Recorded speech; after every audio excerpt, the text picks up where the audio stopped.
অর্ণবের গ্রামের বাড়ি সুনামগঞ্জ। ট্রেনে যাব, তাই রাতের বেলায় আমি ব্যাগপত্র গুছিয়ে রেখেছি।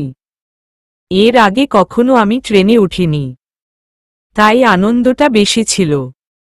এই আনন্দে রাতে আমার ঘুমও হয়নি। অর্ণব বলেছে সকাল 7টায় বের হতে। সকাল 8:30 ট্রেনে আমরা সিলেট যাব। ওখান থেকে নাকি বাসে করে যেতে হবে সুনামগঞ্জ। আমার খুব ভালো লাগছিল। আমি বেশ কয়েকটা 3 পিস নিয়েছি। গ্রামের বাড়ি, তাই মার্জিত পোশাকগুলো নিলাম। এমনিতেও আমি সবসময় মার্জিত ড্রেস পরি, তবুও গ্রামের লোকজন যাতে কিছু বলতে না পারে সেরকমভাবে থাকতে হবে। আজ আমি সাদা ড্রেস পরেছি। সাদা রং আমার ভালো লাগে। অর্ণবকে ফোন করে বলেছি ও যেন সাদা শার্ট পরে আজ দুজন সেম কালার পরব। কাপল ড্রেসগুলো আমার ভালো লাগে। আমি তো ডিসাইড করে রেখেছি, বিয়ের পর আমরা সবকিছু সেম পরব। এখন এটা সম্ভব হয় না। তবে এ পর্যন্ত আমি অর্ণবকে যতগুলো শার্ট গিফট করেছি সবগুলো কাপল। ওর ড্রেসের সাথে আমার ড্রেসের মিল আছে। অর্ণব আমার অনেক আবদার পূরণ করেছে। অর্ণবের যতটুকু সামর্থ্য আছে ও সবটুকু দিয়ে আমাকে খুশি করার চেষ্টা করে। তবে ওর থেকে আমার চাওয়া বলতে শুধু ওর ভালোবাসা চাই। সারাক্ষণ ওকে ঘিরে থাকতে চাই। ওর সাথে প্রতিটা সেকেন্ড কথা বলতে চাই। ওর নিঃশ্বাসের সাথে চলতে চাই। অর্ণবকে প্রতিটা সেকেন্ড আমি ফিল করতাম। ওকে ছাড়া আমার দম বন্ধ লাগত। আমি আগে কখনো বাসায় রান্না করিনি, মেসে গিয়েও করিনি। তবে অর্ণবের সাথে রিলেশনে যাওয়ার পর থেকে রান্না শিখেছি। সেটাও অর্ণবের জন্যই। অর্ণব ঘরের রান্না খুব পছন্দ করে। আমি প্রতি সপ্তাহে অর্ণবের জন্য ভালোমন্দ রান্না করে নিয়ে যেতাম, আর ও সেগুলো মজা করে খেত। কখনো তো লবণ দেইনি, কখনো মরিচ বেশি। তবে ওর খাওয়া দেখে আমার লোভ লাগত। একদিন অর্ণবের জন্য একটা ডিম টমেটো দিয়ে ভাজি করে নিয়ে গেলাম, সাথে অল্প ভাত। অর্ণবের সাথে আজিমপুর পুকুর পাড়ে বসলাম। ও আমার রান্না করা ভাত আর ডিম ভাজিটা এত মজা করে খাচ্ছিল যে ওর খাওয়া দেখে আমার খিদে লেগে গেছিল। আমি তখনই মেস থেকে খেয়ে বের হয়েছিলাম। তবুও অর্ণবকে বললাম আমিও ভাত খাব। কথাটা বলে আমি আমার মুখটা কাচুমাচু করে ফেললাম। অর্ণব আমার দিকে তাকিয়ে বলে, তুমি খেয়ে আসনি? খেয়েছি, কিন্তু এখন খেতে ইচ্ছে করছে। তুমি আমায় খাইয়ে দাও না। এখন খেতে হবে না আর, একটু পরে রেস্টুরেন্টে নিয়ে গিয়ে খাওয়াবো। কিন্তু আমার যে তোমার থেকে খেতে ইচ্ছে করছে। অর্ণব কিছুতেই আমাকে খেতে দিবে না, কিন্তু আমার খুব ইচ্ছে করছিল অর্ণবের খাবারটাই খেতে। তাই জোর করে অর্ণবের থেকে এক লোকমা খেলাম। খাবারটা মুখে দিতেই আমার বমি চলে আসছিল। মনে হয় ঘরে যা লবণ ছিল সবটা আমি ডিম ভাজিতেই দিয়ে দিয়েছি, সাথে ঝাল। আমি মুখ থেকে খাবারটা নিচে ফেলে দিয়ে ডগডগ করে পানি খেলাম। আমার চোখ দিয়ে পানি চলে এলো। এত বাজে একটা খাবার অর্ণব কত মজা করেই খেল। এই জন্য অর্ণব আমাকে খেতে মানা করেছিল। না হলে তো একবার হলেও বলতো হা করো আমি খাইয়ে দেই। আমি অর্ণবের হাত থেকে খাবারের বক্সটা কেড়ে নিয়ে ছুঁড়ে ফেলে দিলাম। অর্ণব আমার দিকে অবাক হয়ে তাকিয়ে বলল, এ কি, খাবারটা ফেলে দিল কেন? আমি কেঁদে দিয়ে অর্ণবকে জড়িয়ে ধরলাম। ওকে জড়িয়ে ধরে আরো জোরে কাঁদতে লাগলাম। অর্ণব আমাকে জড়িয়ে ধরে বলে, আরে পাগলি, কাঁদছিস কেন? কি হয়েছে? অর্ণব অনেক সময়ই আমাকে আদর করে তুই বলে। আমার অবশ্য খারাপ লাগে না। আমি কাঁদো কাঁদো গলায় বললাম, তুমি এত বিশ্রী একটা খাবার কেমনে খাচ্ছ? অর্ণব আমাকে নিজের বুক থেকে তুলে আমার চোখের পানিটা মুছে দিয়ে বলে, বিশ্রী বলছো কেন? আমার কাছে কিন্তু খারাপ লাগেনি, বেশ ভালো লেগেছে। হলে তো এর থেকেও জঘন্য খাবার খাই। তাছাড়া এই রান্নায় আমার লক্ষ্মী বউটার ছোঁয়া আছে। এই খাবারটা তো খারাপ হতেই পারে না। আমি শুধু অর্ণবকেই দেখছিলাম। ওর মুখের থেকে আমার চোখ সরছিল না। একটা মানুষ কতটা ভালোবাসে আমায়। আমি ধন্য, আমি সার্থক। আমি বললাম, তুমি আমাকে এতটা ভালোবাসো? কেন বাসবো না? তুমি কি আমাকে কম ভালোবাসো? আমি আবার অর্ণবকে জড়িয়ে ধরলাম। তারপর বললাম, আমি জীবনে কিছু চাই না, শুধু তুমি পাশে থেকো, তাহলেই আমি হ্যাপি। সেদিনেই মনে মনে ঠিক করেছিলাম, আর কিছু পারি আর না পারি, রান্নাটা শিখতেই হবে। আমি ইউটিউব দেখে দেখে সব রকম রান্না শিখলাম। অর্ণবের সাথে দেখা করতে গেলেই ওর জন্য খাবার নিয়ে যেতাম। ও খেত আমার রান্নাকরা খাবার আর আমাকে খাওয়াতো আমার প্রিয় ফাস্টফুড। আমার খাবার পেয়ে ও এত খুশি হতো, মনে হতো ও অনেক কিছু পেয়েছে। মাঝে মাঝে ওর রুমমেটদের জন্য রান্না করে দিয়ে দিতাম। আমি রেডি হচ্ছি এমন সময় অর্ণব কল করে। আমি ফোনটা রিসিভ করতেই অর্ণব বলে, তুমি রেডি হয়েছ? এই তো হচ্ছি। আচ্ছা, রেডি হয়ে গেইটের সামনে আসো। আমি ছাউনিচকে বসে আছি। আমি তাড়াতাড়ি রেডি হয়ে নিচে নামলাম। অর্ণবের সাথে যতদিন দেখা করেছি ততদিন আমি আগে গিয়ে দাঁড়িয়ে থাকতাম। অর্ণব এসে দেখত আমি দাঁড়িয়ে আছি। দরকার হলে আমি আধ ঘন্টা আগে চলে যেতাম। এবার অর্ণব আগে চলে আসছে। আমি গেইটের সামনে গিয়ে দেখি অর্ণব বসে আছে। ও আমার কথা মতো সাদা শার্ট পরেছে। ওকে আজকে যা লাগছে, ইচ্ছে করছে দৌড়ে গিয়ে ওকে জড়িয়ে ধরে বলি, লাভ ইউ, কিন্তু এটা রাস্তা। অর্ণব পছন্দ করবে না। আমাকে দেখে অর্ণব এগিয়ে এসে আমার হাত থেকে ব্যাগটা নিয়ে বলে, এত বড় ব্যাগ কেন? কি নিয়েছ এতে? কাপড় চোপড়। এত এত কোথায় নিলাম? প্রথমবার শ্বশুর বাড়ি যাচ্ছি, একটা পরিপাটিরও তো ব্যাপার আছে। তাছাড়া ব্যাগে জায়গা হলে আরও কয়েকটা নিতাম।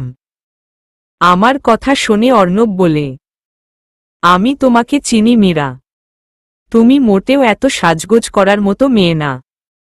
ব্যাগে অন্য কিছু আছে। কি আছে বলো?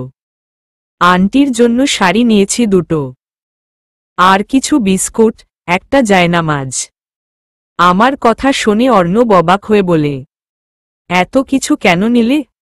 আমি আমার মায়ের জন্য নিচ্ছি, তোমার কি? অর্ণব আমার দিকে অদ্ভুতভাবে তাকালে আমি বলি, আমাকে এত না দেখে চলো তো, লেট হয়ে যাবে। আমি অর্ণবের হাত ধরে টেনে নিয়ে যাই। একটা রিকশা ডেকে আমরা কমলাপুর স্টেশনে চলে যাই। আমার আনন্দ সব শেষ। ট্রেন আসার কথা 8:30-এ। এখন বাজে 9:46। এখনও ট্রেন আসার কোনো নামগন্ধ নেই। দাঁড়িয়ে থাকতে থাকতে আমার পায়ের 12টা বেজে গেছে। রেল স্টেশন হলো আজব জায়গা। কত রং বেরঙের মানুষের সন্ধান মিলে এখানে। অনেক পথশিশুদের জায়গা এই স্টেশনে। অর্ণব আমাকে জিজ্ঞেস করে, মীরা, খারাপ লাগছে? আমি অর্ণবের দিকে তাকিয়ে একবার ওকে দেখি। ওর বাহু চেপে ধরে ওর বাহুতেই আমি আমার গাল ঠেকিয়ে বলি, না, ওখানে জায়গা আছে, বসো। অর্ণব আগেও আমাকে বলেছিল বসতে। পিলারের নিচে বসার মতো জায়গা আছে। লোকজন এখানে এসে বসে থাকে। বাট যেটুকু জায়গা ফাঁকা আছে ওইটুকু জায়গায় একজন বসা যাবে। আমি বসবো আর ও দাঁড়িয়ে থাকবে, এ কেমন কথা? ওকে রেখে আমি বসতে পারবো না। দাঁড়িয়ে যদি থাকতে হয় দুজনেই দাঁড়িয়ে থাকব। তাই যাইনি। কিন্তু আমি দাঁড়িয়েও থাকতে পারছিলাম না। পা ব্যথা করছিল। 10টায় ট্রেন আসে স্টেশনে। শোভন চেয়ার। তাই ভিড়ের মধ্যে আমাদের ঠেলাঠেলি করতে হয়নি। স্টেশনে 1.5 ঘন্টা দাঁড়িয়ে থেকে আমার ভালো রকম অভিজ্ঞতা হয়েছে। কিছুক্ষণ আগে চট্টগ্রাম থেকে একটা ট্রেন এসে থামতেই দেখলাম কিছু লোক দৌড়াদৌড়ি করে ট্রেনে উঠল। কার আগে কে উঠবে এই নিয়েও ঠেলাঠেলি। এটা দেখে আমি বিস্মিত হলাম। অর্ণবের হাত ঝাঁকিয়ে বললাম, ট্রেন থামার আগেই সবাই এমন ছুটাছুটি করছে কেন?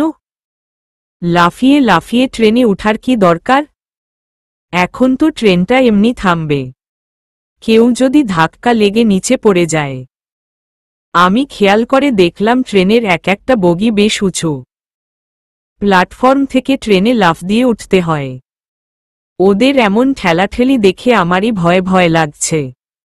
অর্ণব বলে, আগে উঠে সিট না নিলে সিট পাবে না, তখন দাঁড়িয়ে থেকে যেতে হবে। এবার আমি হা হয়ে গেলাম। তার মানে আমাদেরও এভাবে লাফিয়ে উঠতে হবে? না হলে সারাটা পথ দাঁড়িয়ে থাকতে হবে? ওর কথা শুনে আমার শরীর ঘামতে শুরু করেছে।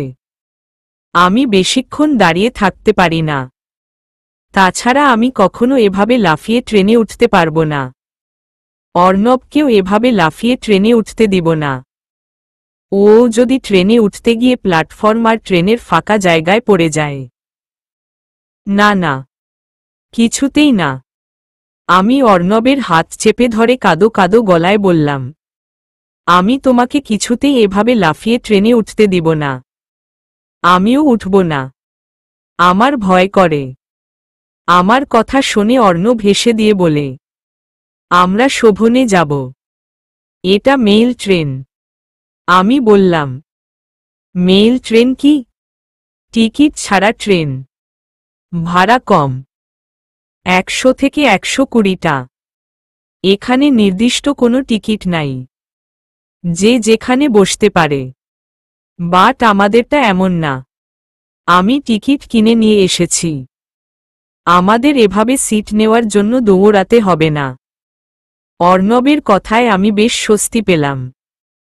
তার কিছুক্ষণ পরেই আমাদের ট্রেন চলে আসে। তবে আমি ট্রেনে উঠতে ভয় পাচ্ছিলাম। অর্ণব প্রায় আমাকে কোলে করে ট্রেনে তুলে। ট্রেনে উঠার 10 মিনিটের মধ্যেই ট্রেন ছেড়ে দেয়। ইস, ইন্টারেস্টিং ফিলিংস। আমি জানালার পাশের সিটটায় বসেছি, অর্ণব আমার পাশেরটায়।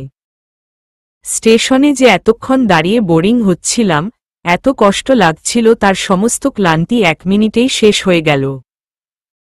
ট্রেন ছাড়তেই খুব ভালো লাগছিল। প্রথমবার ট্রেনে উঠলাম। চারপাশের সবুজ গাছপালা দৌড়ে পিছনে চলে যাচ্ছিল। আমার খুব ভালো লাগছিল এগুলো দেখতে। আমি অর্ণবের কথা ভুলে গেলাম। বাহিরের প্রকৃতি দেখার নেশায় পড়ে গেলাম। আমি জানালা দিয়ে বাহিরে হাত বের করে দিলাম। জানালার পাশে বেশ বাতাস। আমি সেগুলো অনুভব করতে লাগলাম। হঠাৎ অর্ণব বলল, কি করছো? হাত বাহিরে কেন? ভেতরে আনো। অর্ণব একমতো আমার হাত টেনে ভেতরে নিয়ে আসে। আমি অবাক হয়ে অর্ণবের দিকে তাকিয়ে বলি, কি হয়েছে? হাত বাহিরে নিবে না, এমনি প্রকৃতি অনুভব করো। হাত বাহিরে নিলে কি সমস্যা? ট্রেনটা কত স্পিডে চলছে দেখেছ? হঠাৎ হাত কিছুর সাথে বাড়ি খেলে? এখানে খাম্বা বা রাস্তায় কোনো দেয়াল থাকতে পারে, হুট করে চলে আসলে হাতে লাগবে। আমি তো খেয়াল করছি, বাহিরে কিছু নেই। লাগবে না। খেয়াল করছো কি? হঠাৎ চলে আসলে হাত বাহিরে দেওয়া যাবে না, ভেতরে রাখতে হবে। আমার মনটা খারাপ হলো। অর্ণব এমন কেন? আমার কত ভালো লাগছিল। আমি মন খারাপ করে বসে থাকলে অর্ণব বলে, রাগ করছো কেন?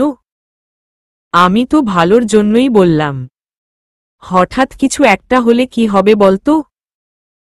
তাছাড়া তোমাকে নিজের দায়িত্বে নিয়ে যাচ্ছি। তোমার কিছু হলে আমার দোষ হবে, নিজেকে অপরাধী মনে হবে। তাছাড়া কষ্টটা আমার বেশি হবে। আমি অর্ণবের মুখের দিকে তাকিয়ে দেখলাম অর্ণবেরও কষ্ট লেগেছে। ও সত্যি আমায় নিয়ে অনেক ভাবে। তাছাড়া আমি নিজেও বাসায় বলে আসিনি। হঠাৎ কোনো দুর্ঘটনা ঘটলে সব দোষ অর্ণবের উপর পড়বে। আমি একটা মুচকি হাসি দিয়ে বললাম, আচ্ছা ঠিক আছে, আর হাত বের করব না।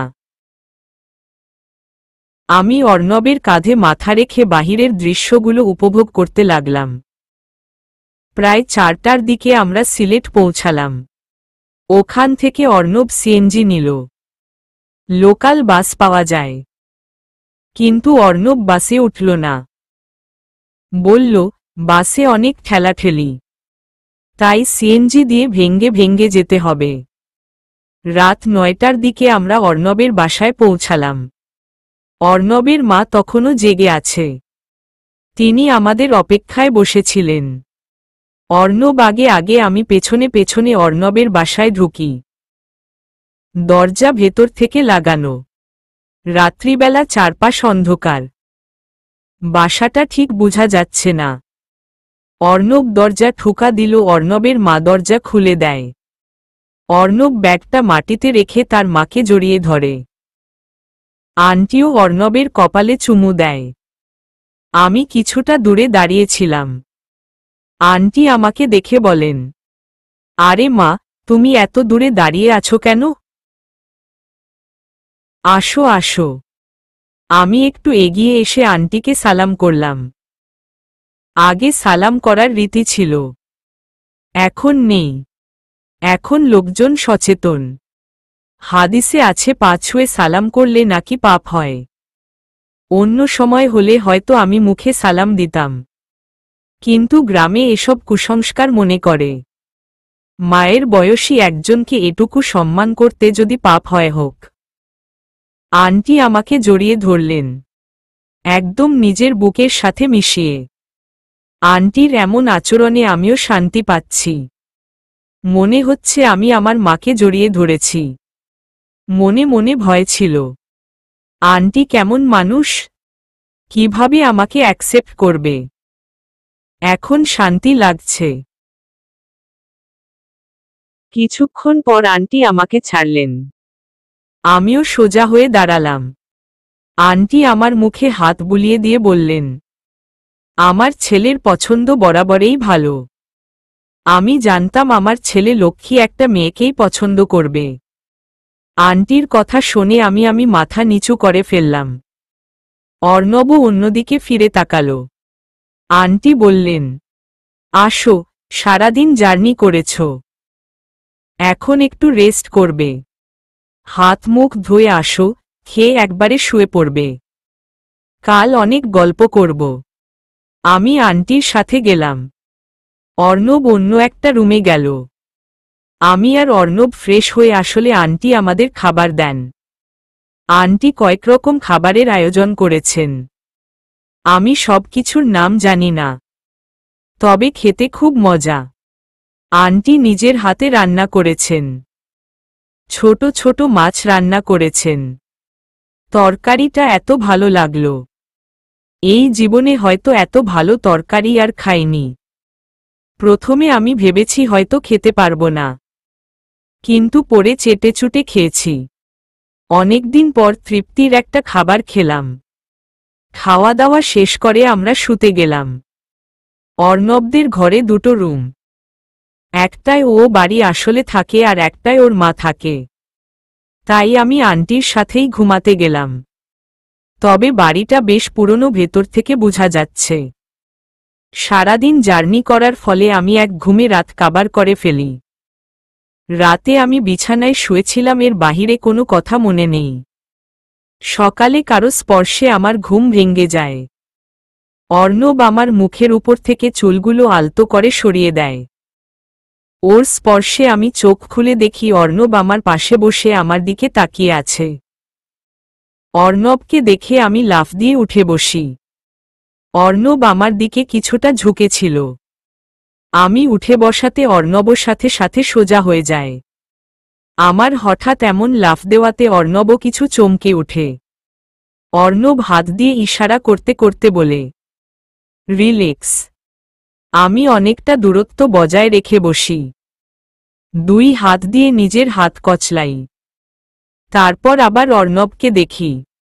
না, এ সত্যি অর্ণব। আমি প্রথমে অর্ণবকে দেখে ভেবেছিলাম স্বপ্ন দেখছি। আগে কখনো ঘুম থেকে জেগে চোখ মেলেই অর্ণবকে দেখার সৌভাগ্য হয়নি। এই প্রথম। কাল আমি অর্ণবের সাথে ওর বাসায় এসেছি এটাও ভুলে গেছি। আমি বললাম, তুমি এখানে কিভাবে আসছো? আমার কথা শুনে অর্ণব অনেকটা অবাক হয়। সে ভালোই বুঝতে পারছে কালকের কথা আমি ভুলে গেছি। অর্ণব বলে, তুমি কি আমাকে কোনোভাবে স্বপ্ন মনে করছো না তো? একটু নিজেকে সময় দাও। চোখ থেকে ঘুমটা চলে গেলে বুঝতে পারবে আমি এখানে কিভাবে এলাম। অর্ণবের কথা শুনে আমি অর্ণবের দিকে চোখ বড় বড় করে তাকাই। অর্ণব আমার দিকে 1 কাপ চা এগিয়ে দিয়ে বলে, নাও, চা খাও। আমি নিজের হাতে বানিয়েছি। আমি অর্ণবের হাত থেকে কাপ নিতে গিয়ে খেয়াল করলাম আমি মেসে নেই। আমার মনে পড়ল কাল অর্ণবের বাসায় আসার কথাটা। আমি একটা হাসি দিয়ে বলি, আসলে আমি বেশিক্ষণ ঘুমালে এরকম প্রবলেম হয়। মনে থাকে না আগের কথা। তখন কিছুটা সময় মনে হয় আমি কোথায়। এখন সকাল না বিকাল। এরকম। আমার কথা শুনে অর্ণব হাসল। অর্ণবের হাসিটা জাস্ট এসে আমার বুকে দগ করে লাগল। এত এত সুন্দর করে কিভাবে হাসে? ও কি সত্যি এত সুন্দর হাসে নাকি আমার কাছে সুন্দর মনে হয়? শুনেছি, যাকে ভালোবাসে তার সব কিছুই নাকি ভালো লাগে। আমারও কি তাই? অর্ণব বলল, বিয়ের পর কি এমন হওয়ার পসিবিলিটি আছে? ঘুম থেকে উঠে আমাকে চিনতে না পেরে মার শুরু করলা? আমি অর্ণবের দিকে তাকালাম। অর্ণব আমাকে কিছু বলতে না দিয়ে নিজেই বলল, চিন্তা করো না। বিয়ের পর আমি তোমাকে এত ঘুমাতে দিব না। অর্ণবের কথায় আমি বেশ লজ্জা পেলাম। মাথাটা নিচু করে চায়ের কাপে চুমুক দিলাম। অর্ণব আবার বলল, ঘুমের সময় তোমাকে অপরূপ লাগছিল। মনে হচ্ছিল কোনো অপ্সরীকে দেখছিলাম আমি। ছোট বাচ্চাদের মতো শুয়েছিলে। আমার চোখে তো ঘোর লেগে গেছিল। ঘুমের মাঝে কাউকে যে এতটা মায়াবী লাগতে পারে আমার জানা ছিল না।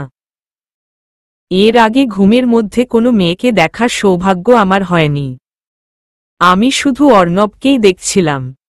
ও আমার ঘুমের এত এত প্রশংসা করছে। ওর প্রত্যেকটা কথা ভালো লাগছিল। আবার লজ্জাও পাচ্ছিলাম। আমি প্রসঙ্গ পাল্টাতে বললাম, চাটা তুমি বানিয়েছ? কেমন হয়েছে বলো? যদিও আমি জানি আমি অনেক ভালো চা বানাই। হলে আমি সব সময় চা বানাই। তবুও তোমার মুখ থেকে শুনতে চাই। তোমার কেমন লেগেছে? খুব ভালো। তবে আমি এত ভালো চা বানাতে পারি না। আমার কথা শুনে অর্ণব হেসে বলল, সমস্যা নাই। বিয়ের পর চা বানানোর দায়িত্বটা আমার। চাটা না হয় আমি বানাবো। শুধু চায়ের দায়িত্ব নিবে? না, তোমার দায়িত্বও আমার। না চাইতেও আমি হেসে দিলাম। অর্ণবও হাসল। আমি বললাম, এখন কয়টা বাজে? 6টা। আমি অবাক হয়ে বললাম, 6টা? ঢাকায় থাকলে তো এখন মনে হতো 8টা বাজে। গ্রামের পরিবেশটা একটু দেরিতে উষ্ণ হয়। চাটা খেয়ে ফ্রেশ হয়ে চলো। আজ তোমাকে একটা জিনিস দেখাবো। তোমার ভালো লাগবে। কি দেখাবা? সারপ্রাইজ ভেবে নাও। এখন বলবো না। নিজের চোখে দেখবে। গ্রাম এলাকায় ভালো ঠান্ডা শীত শীত একটা আমেজ। ঢাকা শহরে এ সময় তেমন শীত লাগে না। এখন ফ্যান চালিয়ে ঘুমাতে হয়। সারপ্রাইজ দেখার জন্য আমি আর ওয়েট করতে পারলাম না। তাই তাড়াতাড়ি চা শেষ করলাম। ফ্রেশ হয়ে বাইরে বের হয়ে দেখলাম আন্টি রান্না করছেন। মাটির চুলায় রান্না করছেন। সকালের মৃদু বাতাসে আমার শীত অনুভূতি হল। আমি ঘর থেকে বাইরে বের হয়ে দাঁড়ালাম। অর্ণবদের বাসাটা হাফ বিল্ডিং, চারপাশ ইটের দেয়াল, উপরে টিনের চাউনি, তবে বাড়িটা বেশ পুরনো। অর্ণব আন্টির পাশে বসে আছে। আমাকে দেখে আন্টি বলে, ঘুম কেমন হলো রে মা? জি আন্টি ভালো। এদিকে আয়। আমি আন্টির পাশে গিয়ে দাঁড়ালাম। আন্টি আমার দিকে একটা মোড়া এগিয়ে দিয়ে বলল, বসো এখানে, পিঠা বানিয়েছি, গরম গরম কয়েকটা খা, বেশ মজার পিঠা। আমি খেয়াল করে দেখলাম আন্টি অলরেডি 4-5 রকমের পিঠার আইটেম করেছেন। এত পিঠার নামও আমি জানি না, তবে পিঠাগুলো দেখে মনে হচ্ছে লোভনীয়, বেশ মজা হবে। আমি সব রকম একটা একটা করে নিলাম। সবগুলোই মজা ছিল, তবে আন্টি জোর করতে লাগলেন আরও খাওয়ার জন্য। কিন্তু আমার পেটে আর জায়গা নেই, তাই আন্টিকে বললাম পরে খাবো। পিঠা দিয়ে সকালের নাস্তা করলাম। আজ দিনটা একটা নতুন রুটিনে চলছে। সকালটাও শুরু নতুন করে। আমি অর্ণবদের বাড়ির চারপাশটা একটু ঘুরে দেখলাম। বাড়ির সামনে একটা পুকুর আছে, চারপাশে বিভিন্ন ফলের গাছ, পুকুর পাড়ে বসার মতো জায়গাও করে রেখেছে। অর্ণব আমার পাশে এসে বলে, কি দেখছ? আমরা তোমাদের মতো বড়লোক না, গরিব। গরিবের কি আছে কি দেখবা? আমি অর্ণবের কথা শুনে অর্ণবের দিকে তাকিয়ে বললাম, হাত, পা, কান, চোখ এসব থাকতে কেউ গরিব হয় না। আমি এসব কথা পছন্দ করি না। তবুও কেন বলছো? আমি কি তোমার টাকা পয়সা দেখে প্রেম করছি? তোমাকে ভালোবাসি। তোমার কিছু থাক বা না থাক, তুমি তবুও আমার। আমি কিছুটা হাইপার হয়েই কথাটা বললাম। অর্ণব আমার হাত চেপে ধরে বলে, রাগ করছো কেন? আমি সিরিয়াসলি বলিনি। অর্ণবের চাহনি দেখে আমি নিজেকে শান্ত করলাম। অর্ণব আমাকে নিয়ে বের হল। দুজন হাঁটছি। আমার ইচ্ছে করছিল অর্ণবের হাত ধরে হাঁটি, বাট সাহস হল না। গ্রাম এলাকা, কেউ দেখলে যদি অন্য কিছু মনে করে। অর্ণব হাঁটছে একটু সামনে সামনে, আমি তার খানিকটা পেছনে। প্রায় 10-15 মিনিট হাঁটার পর আমরা একটা অন্য জগতে চলে এলাম। হলুদ পরীর জগৎ হয়তো এটা। চোখ যতদূর যায় মাঠে হলুদে হলুদে খেলা করছে। এত সুন্দর দৃশ্য দেখে আমি লাফিয়ে উঠলাম। অর্ণবকে জড়িয়ে ধরে বললাম, ওয়াও কি সুন্দর! I am just speechlessness. এগুলো কি? এর আগে এত সুন্দর জিনিস আমি দেখিনি। আমার চোখ জুড়িয়ে গেল। আমাকে এভাবে লাফাতে দেখে অর্ণব হাসতে হাসতে বলল, পাগলি একটা, এগুলো সর্ষে ফুল। এত সুন্দর? হুম, এখন তো সৌন্দর্য কমে গেছে। ডিসেম্বর জানুয়ারিতে এর চেয়ে কয়েকগুণ বেশি সুন্দর দেখায়। এখন তো সব তুলে নিয়ে যাবে। অর্ণবের কথা শুনে আমি অর্ণবের শার্ট কামছি দিয়ে ধরে আহ্লাদি কণ্ঠে বললাম, তুমি আমাকে আরো আগে নিয়ে আসলে না কেন? আমি ভরপুর সৌন্দর্য উপভোগ করতে পারলাম না। আমার কান্না পাচ্ছে। আমি আবার বললাম, আমি এই ফুলগুলোর ভেতরে একটু ঘুরে আসি। যাও, দেখো এর ভেতরে সরু রাস্তা আছে, ওই রাস্তা দিয়ে হাঁটবে। অর্ণবের কথা শুনে আমি সর্ষে ক্ষেতের ভেতরে দৌড়াতে শুরু করলাম। আমার ইচ্ছে করছিল সর্ষের উপর গড়াগড়ি খাই। আমার এত ভালো লাগছিল। আমি প্রায় 1 ঘন্টার মতো দৌড়ালাম। অনেকগুলো ছবিও তুলেছি। অর্ণব দাঁড়িয়ে থাকতে থাকতে উঁচু একটা জায়গার উপর বসে পড়ে। কিন্তু আমার ঘোরা শেষ হয় না। এক সময় আমিও ক্লান্ত হয়ে গেলাম।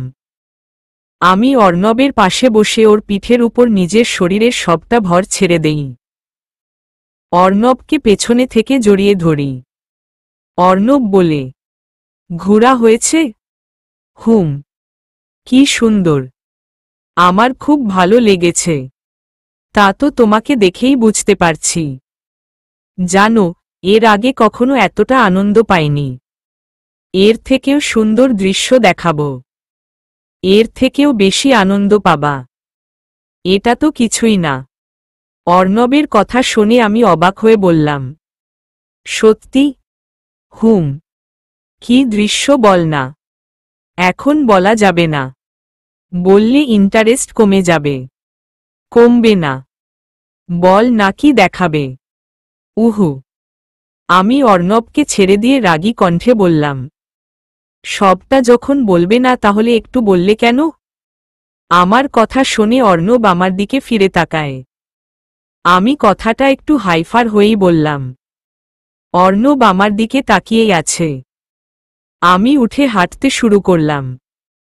আমাকে চলে আসতে দেখে অর্ণব আমাকে পিছন থেকে ডাকতে থাকে আর দৌড়ে আসতে থাকে। আমি ফিরেও তাকালাম না। অর্ণব দৌড়ে এসে আমার সামনে দাঁড়ায়। আমি অর্ণবের দিকে না তাকিয়ে অন্যদিকে তাকালাম। তবে আর চোখে অর্ণবকে দেখলাম। অর্ণবের মুখটা দেখার মতো ছিল। বেচারা সত্যি ভেবে নিয়েছে আমি রাগ করেছি। আমিও সেরকম ভাব নিলাম।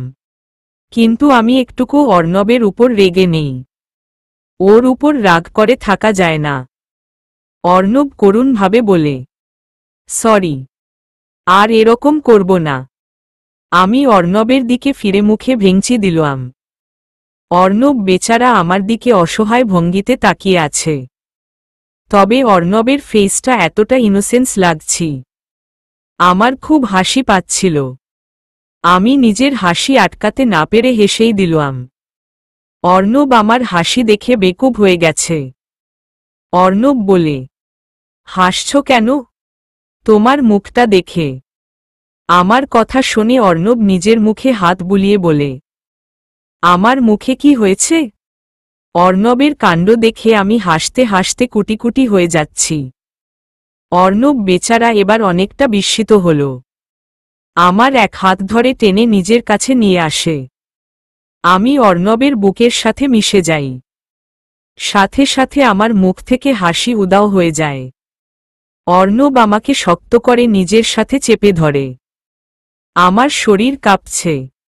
হার্টবিটও শীতল হয়ে গেছে বরফের মতো। আমি অর্ণবের বুকে ধাক্কা দিয়ে বললাম, ছা, অরো। অর্ণব ছাড়ল না, বরং আরেকটু আঁকড়ে ধরে বলল, এবার হাসো। আমি মাথা নিচু করে ফেললাম। অর্ণব আমার থুতনি ধরে মাথা উঁচু করাই। এবার অর্ণবের নিঃশ্বাস আমার মুখের উপর পড়ছিল। অর্ণবের চোখে তাকাতেই আমার বুকটা ধরাম করে ওঠে। অর্ণবের চোখ দুটো কেমন নেশার মতো ছিল। অর্ণবের চোখের ভাষা আমি বুঝতে পারছিলাম। এই চোখ দুটি আজ অন্য কিছু বলছে। অর্ণবও আমার দিকে অপলকে তাকিয়েছিল। অর্ণবের মুখটা প্রায় আমার মুখের সাথে লাগে লাগে অবস্থা। কি হতে যাচ্ছে কিছুই বুঝতেছি না। শুধু জানি আমার অবস্থা এটা করার মতো। আমি চোখ দুটি বন্ধ করে এক হাত দিয়ে অর্ণবের গলা জড়িয়ে ধরলাম। অর্ণব নিজের নাক দিয়ে আমার নাকে ঘষা দিতেই আমার সারা শরীর ফ্রিড হয়ে যায়। আমি মূর্তিমান হয়ে যাই। আমার শরীরটা যেন 440 ভোল্টের একটা শকট খেয়ে গেল। আমি অর্ণবের হাতে কামছি দিয়ে ধরলাম। অর্ণবের সাথে রিলেশনের অনেক দিন হয়ে গেছিল। কিন্তু কখনো অর্ণব আমাকে একটা চুমুও খায়নি। আমার মাঝে মাঝে অনেক ইচ্ছে করত, বাট এসব কথা অর্ণবকে বলতে পারতাম না। আমাদের রিলেশনটা অন্য রিলেশনগুলোর মতো ছিল না। একদম অন্যরকম ছিল। আজ যখন অর্ণব আমার এতটা কাছে এসেছিল আমি ধরেই নিয়েছিলাম অর্ণব আমাকে। কিন্তু না, অর্ণব আমাকে অন্যভাবে অবাক করে দিয়েছিল। অর্ণব হুট করে আমাকে কোলে তুলে নেয়। আমি অর্ণবকে আঁকড়ে ধরি। চোখ মেলে তাকিয়ে দেখি অর্ণব আমার দিকে তাকিয়ে আছে। আমি বেশ লজ্জা পেলাম। মুখটা অর্ণবের বুকে লুকালাম। অর্ণব আমাকে কোলে নিয়ে হাঁটতে লাগল। আমিও অর্ণবের বুকের সাথে মিশে রইলাম। অর্ণব বলে, কি ভাবছিলে? দিন দিন চিন্তা শক্তি সব লুপ্ত হয়ে যাচ্ছে। বেয়াদব মেয়ে। নেক্সট টাইম এমন চিন্তাভাবনা করলে ঢিল মেরে ফেলে দিব ডাস্টবিনে। আমি অবাক হয়ে অর্ণবের দিকে তাকালাম। আশ্চর্য, অর্ণব কিভাবে জানল আমি কি ভাবছি? অর্ণব আবার বলল, আমি সব জানি। তোমাকে দেখলেই আমি বুঝতে পারি তোমার ভেতরে কি চলছে। আমি কিছু বললাম না। তবে খুব লজ্জা লাগছে। ইচ্ছে করছে মাটির নিচে চলে যাই। এই প্রথম আমি অর্ণবের এতটা কাছে। এতটাই কাছে যে আমি অর্ণবের হার্টবিটটা গুনতে পারছিলাম। ওর হার্টবিটটা বলছিল, ভালোবাসি মীরা। ওর নিঃশ্বাসটা ফিল করছিলাম। ওর স্পন্দনটা আমি টের পাচ্ছিলাম। আমি অর্ণবের দিকে চেয়ে রইলাম। খুব খুব কাছ থেকে অর্ণবকে দেখছিলাম। এত ভালো করে আগে কখনো ওকে দেখার সুযোগ হয়নি। রাস্তায় উঠে অর্ণব আমাকে কোল থেকে নামিয়ে দেয়। আমি অবাক হয়ে অর্ণবের দিকে তাকিয়ে রইলাম। এতটা রাস্তা যখন আনতে পারল, বাকি রাস্তাটা নিলে কি এমন ক্ষতি হতো? আমি কি বেশি ভারী নাকি? আমার অভিমান হল। ইচ্ছে করছিল অর্ণবকে দুটো ঘুষি মেরে দেই। অর্ণব বলল, এটা রাস্তা। এদিক দিয়ে লোকজন যাতায়াত করে। গ্রামের কেউ তোমাকে আর আমাকে এভাবে দেখলে সমালোচনা করতে শুরু করবে। তোমাকে খারাপ ভাববে। মাঠে লোকজন ছিল না বলে কোলে করে এনেছি। আর আমি চাই না কেউ তোমাকে নিয়ে কথা বলুক। তোমাকে কেউ কিছু বললে আমি বেশি কষ্ট পাব। চলো। অর্ণব একটু সামনে সামনে হাঁটছিল। আমি পেছনে। আমার ওর প্রতি ভালোবাসা বেড়ে গেল। ইচ্ছে করছিল বলি, অর্ণব, তোমাকে স্যালুট। আমি কতটা ভাগ্যবতী তোমার মতো জীবন সঙ্গী পেলাম। কিন্তু বলা হলো না। আমরা অনেক কথাই বলতে চাই, কিন্তু পারি না। পরিস্থিতি আমাদের বাধা দেয়, বা আবেগ আপ্লুত থাকার কারণে বলা হয় না। তবে কিছু না বলা কথাও প্রিয় মানুষটা বুঝে নেয়। সব কথা যদি সবাইকে বুঝিয়ে বলতে হয়, তাহলে আলাদা করে প্রিয়জন শব্দটা ব্যবহার করার কি দরকার? আমি জানি আমার এই না বলা বাক্য অর্ণব ঠিক বুঝে নিবে। অর্ণবের সাথে বাড়ি এসে দেখলাম আন্টি রান্না করে আমাদের জন্য বসে আছেন। অর্ণবের বাসায় আসার পরও আন্টির সাথে আমার তেমন কথা হয়নি। আন্টি সকালে রান্না নিয়ে বিজি ছিলেন। রাতের বেলায় আমি ক্লান্ত ছিলাম, তাই শুয়েই ঘুমিয়ে গেছিলাম। আমরা রুমে ঢুকতেই আন্টি বললেন, এত সময় কোথায় ছিলি তোরা? খাবি না? আমি কিছু বললাম না। অর্ণব বলল, মীরাকে আমাদের এলাকাটা ঘুরে দেখাচ্ছিলাম। এলাকা দেখাবি, ভালো কথা। আগে সকালের খাবার খাবি না? তুই না খেলে তো সমস্যা নাই। একটা মেয়েকে নিয়ে এসেছিস, তাকে তো অন্তত খেয়াল করবি। মেয়েটা সেই সকালে একটু পিঠা খেয়েছ। এখন কত বেলা হয়ে গেছে। মেয়েটার নিশ্চয় খিদে পেয়েছে। আন্টির কথা শুনে আমি বললাম, সমস্যা নাই আন্টি, আমার ক্ষুধা লাগেনি। ক্ষুধা লাগলে নিজের থেকেই খাবারের কথা বলতাম। আন্টি আমার দিকে এগিয়ে এসে আমার মাথায় হাত দিয়ে বললেন, দেখো এখন কয়টা বাজে, এখনো ক্ষুধা লাগেনি এটা বললেই হলো? যাও, হাত মুখ ধুয়ে আসো, আমি খাবার দিচ্ছি। অর্ণব, তুও যা, হাত মুখ ধুয়ে খেতে আয়। আমরা দুজনেই ফ্রেশ হয়ে আসলাম। খাবার টেবিলে বসতেই খাবারের ঘ্রাণ নাকে এসে সুরসুরি দিতে লাগল। আহ, কি সুন্দর ঘ্রাণ! খাবারের ঘ্রাণে আমার পেটের ক্ষুধাটা অনেক বেড়ে গেল। এবার মনে হচ্ছে আমার সত্যি ক্ষুধা লেগেছে। আন্টি মাছ ভাজি, মাছের ভর্তা, 2-3 রকমের মাছের তরকারি, দেশি মুরগি রান্না করেছেন। মাছের ভর্তাটা এত এত টেস্টি, আমি শুধু মাছের ভর্তা দিয়েই ভাত খেয়েছি। আন্টি আমার প্লেটে একের পর এক খাবার দিতে লাগলেন। আমি একটু একটু সব খেয়েছি। তবে মাছের ভর্তাটা আমার চোখে জল এনে দিয়েছিল। এর আগে এত টেস্টি ভর্তা খাইনি। আন্টি এত ভালো রান্না করেন বলার মতো না। আন্টির সাথে অনেকক্ষণ গল্প করলাম। আন্টি আর আঙ্কেলের জীবন সম্পর্কে অনেক কিছু জানলাম। আন্টি আর আঙ্কেল একে অপরকে খুব ভালোবাসতেন। আঙ্কেল স্কুল মাস্টার ছিলেন। আঙ্কেল আন্টিকে খুব ভালো বুঝতেন।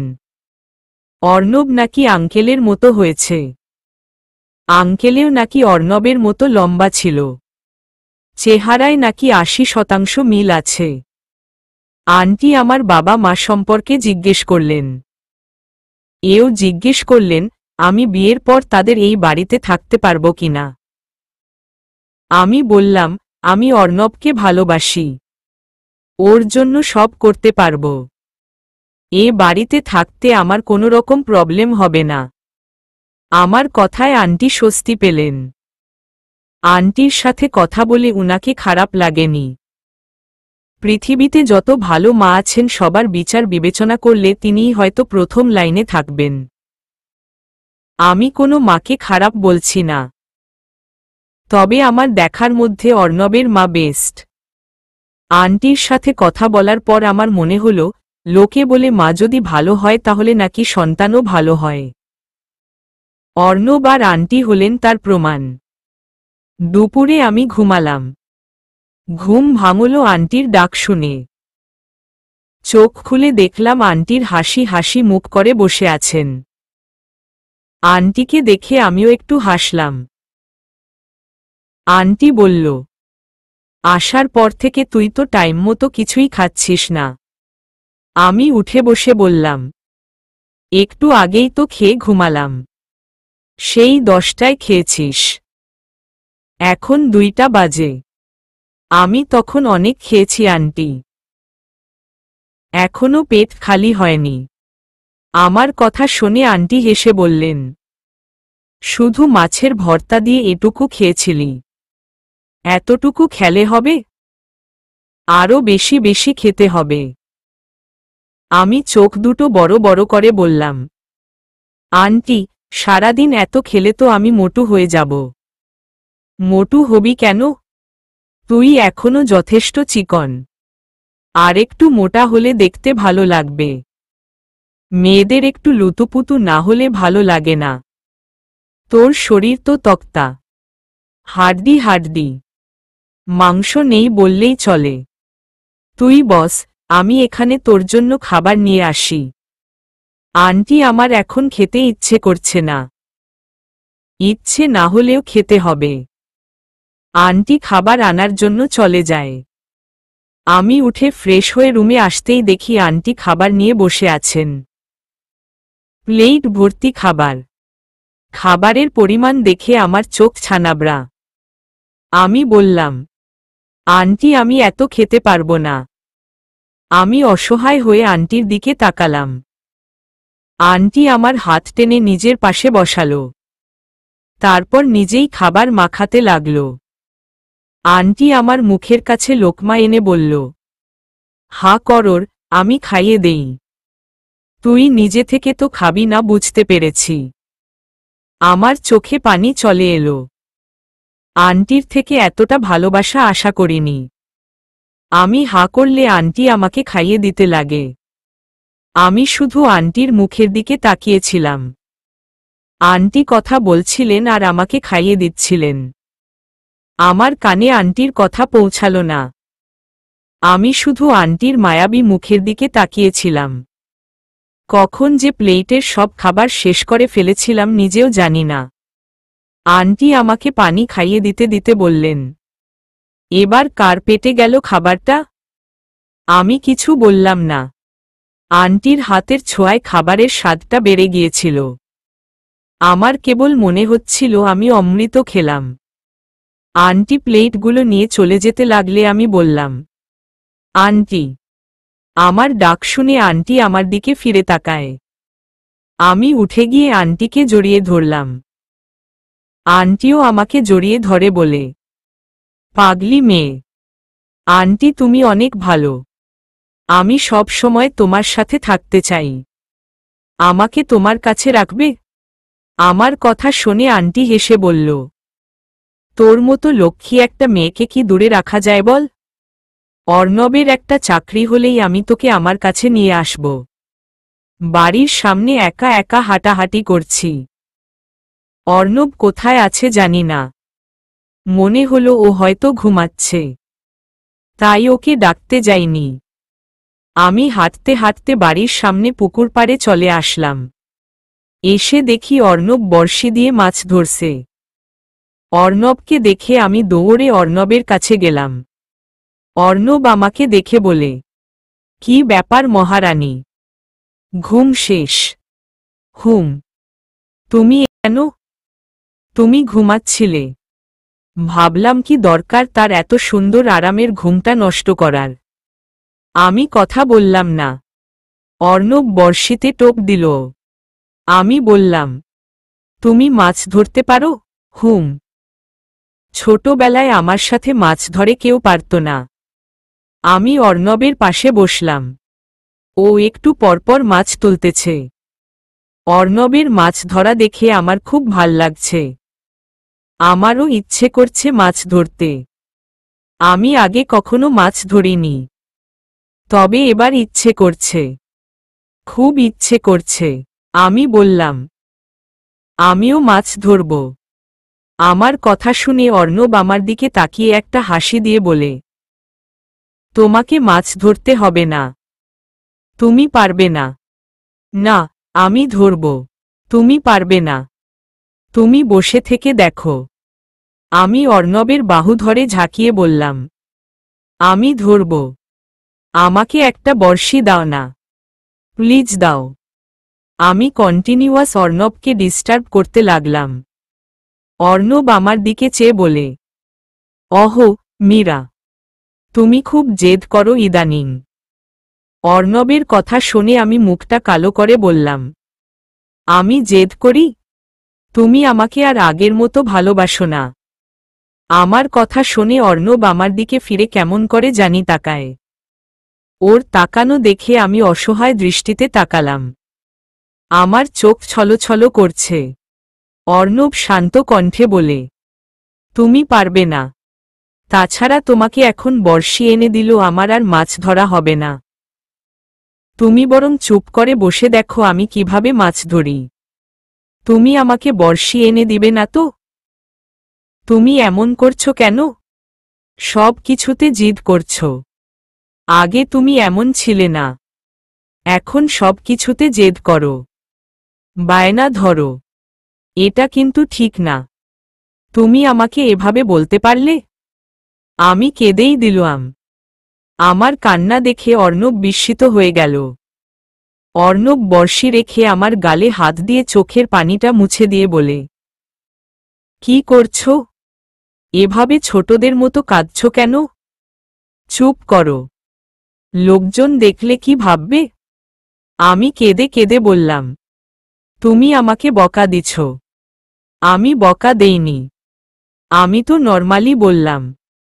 না, একটু আগে তুমি আমাকে বকাই দিছ। আমি কান্নার গতি আরো বাড়িয়ে দিলাম।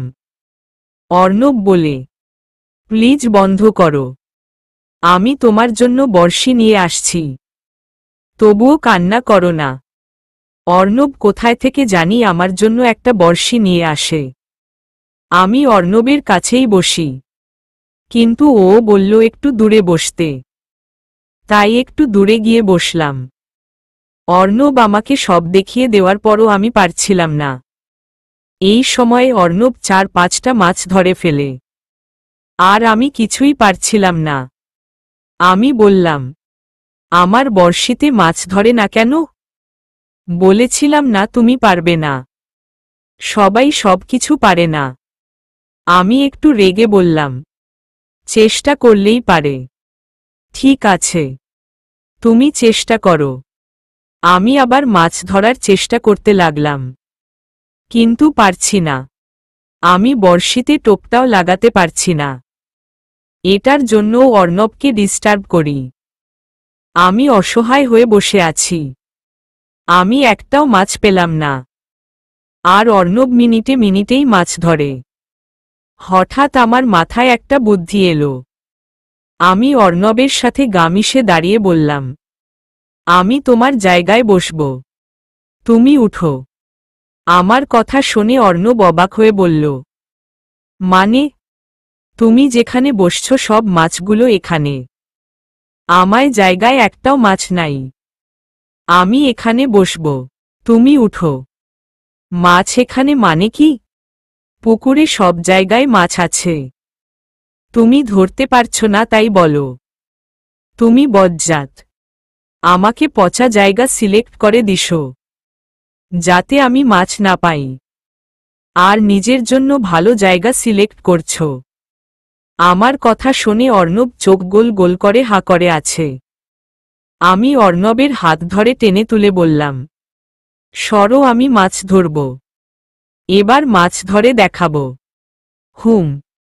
মীরা, কি সব ছেলে মানুষই করছো বলো তো? এখান মাছ আছে ওখানে নেই, এটা কোনো কথা? হ্যাঁ, এটাই কথা। আমি অর্ণবকে তুলে দিয়ে ওর জায়গায় বসলাম। এবার বেশ ভালো লাগছে, এবার আমি অনেক মাছ ধরব। অর্ণব কিছুক্ষণ আমার দিকে চেয়ে থেকে আমার জায়গায় গিয়ে বসে। কিন্তু কি আশ্চর্য, ওখানে বসেও অর্ণব দুটো মাছ ধরে ফেলেছে, আর আমি একটাও না। মনটা খুব খারাপ হলো, আমার কান্নাও পাচ্ছে। আমি অর্ণবকে ডাক দিয়ে বললাম, ওই শোন না। বলো। আমি মাছ ধরতে পারছি না। আচ্ছা, তোমাকে ধরতে হবে না, তুমি দেখো আমি কিভাবে মাছ ধরি। না, আমিও ধরতে চাই। আচ্ছা, তাহলে চেষ্টা করতে থাকো। চেষ্টা করে তো পারছি না, তাহলে বাদ দাও। বাদ দেব কেন? আরও চেষ্টা করব। আচ্ছা করো, এক সময় সফল হবাই। অর্ণব আবার নিজের কাজে মন দিল। আমার এবার রাগ লাগছে, কি রকম স্বার্থপর মানুষ। আমি একটাও মাছ পাচ্ছি না সেটা একবারও বলছে না। ইচ্ছে করছে ওকে ধাক্কা মেরে পুকুরে ফেলে দিয়ে দৌড় দেই। কিন্তু দৌড় দিয়ে যাব কোথায়? সেই তো ওদের ঘরেই যেতে হবে। যাওয়ার মতো জায়গা থাকলে সত্যি একটা ধাক্কা দিতাম ওকে। আমি মন খারাপ করে চুপ করে বসে রইলাম কিছুক্ষণ। চিন্তা করছি কি উপায়ে মাছ ধরা যায়। হঠাৎ মাথায় একটা গ্রেট বুদ্ধি এলো। এবার নিশ্চয় আমি সফল হব। আহ, এবার খুশিতে আমার মনটা ডান্স দিচ্ছে। আমি দৌড়ে অর্ণবের কাছে গেলাম। অর্ণব আমার দিকে তাকিয়ে বলল, এবার কি মনে হচ্ছে সব মাছে এখানে চলে এসেছে? না। তাহলে উঠে এলে যে? মাছ ধরবে না? ধরব। তোমার বড়শিটা দাও। আমার কথা শুনে অর্ণব ভ্যাবাচেকা খেয়ে বলে, কি দেব? তোমার বড়শিটা দাও। তোমারটা বেশি ভালো, তাই তোমারটায় মাছ ধরে। আমারটা ভালে না, তাই আমারটা একটি মাছও ধরে না। দুটো বড়শিই এক, দুটোই ভালো, তবুও তোমারটা দিয়ে ধরব। দাও না, তুমি আমারটা নাও। ইস, একটু পরপর কি করছো? একবার জায়গা চেঞ্জ করো। এখন আসছো বড়শি চেঞ্জ করতে। তোমার প্রবলেমটা কি? দাও না, আমি ওটা দিয়ে মাছ ধরব। আমি অর্ণবের হাত থেকে বড়শিটা কেড়ে নিলাম। এবার মনে হলো পারব। বড়শিটা নেওয়ার সময় অর্ণব অদ্ভুতভাবে তাকিয়েছিল আমার দিকে। আমি অর্ণবের বড়শি নিয়েও বেশ খানিকক্ষণ ট্রাই করলাম, বাট আমাকে দিয়ে কিছু হলো না। অবশেষে হতাশ হলাম। কিন্তু অর্ণব আমার বড়শি দিয়েও মাছ ধরেছে। আমি বুঝতে পারলাম জায়গা বা বড়শিতে কোনো সমস্যা নেই। আমি নিজেই পারছি না কিছু। আমার মনটা খারাপ হলো। আমি অর্ণবের কাছে বড়শি দিয়ে দিলাম। মন খারাপ থাকার কারণে কোনো কথা বললাম না। আমি চলে আসতে নিলে অর্ণব আমাকে ডাক দেয়, মীরা। অর্ণবের ডাকে আমি পিছন ফিরে তাকাই। অর্ণব বলে, এদিকে আসো। আমি অর্ণবের কাছে গেলে ও আমাকে টেনে নিজের কোলে বসায়। আমি অবাক হয়ে হয়ে অর্ণবের মুখের দিকে তাকাই। অর্ণব আমাকে ঘুরিয়ে বসায়। আমার পিঠ অর্ণবের বুকের সাথে মিশে। আমার শরীর থরথর করে কাঁপছে। আগে কখনো এত কাছে আসেনি, এভাবেও জড়িয়ে ধরেনি। নতুন ফিলিংসে বরফ হয়ে যাচ্ছিলাম আমি। কিন্তু ভালো লাগাও কাজ করছিল। ভালোবাসার মানুষের স্পর্শ। আমি চোখ দুটো বন্ধ করে ফেললাম। অর্ণব আস্তে করে বলল, চলো দুজন একসাথে মাছ ধরি। অর্ণব আমার হাতও বড়শির কাঠিতে রাখল। আমার মন বড়শি বা মাছ ধরায় এখন নেই। আমার মন হারিয়ে গেল অর্ণবের উষ্ণ স্পর্শে। আমি নেতিয়ে গেলাম। লজ্জাবতী গাছে ছুঁয়ে দিল। গাছের পাতাগুলো যেমন করে নেতিয়ে যায় তেমন করে আমিও অর্ণবের স্পর্শে নেতিয়ে গেলাম। আমার চারপাশ নীরব হয়ে গেল।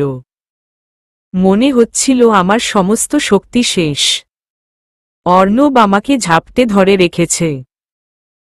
আমি ওর হাত দুটো দেখছিলাম। ফর্সা হাতে কালো ঘন লোমে আবৃত।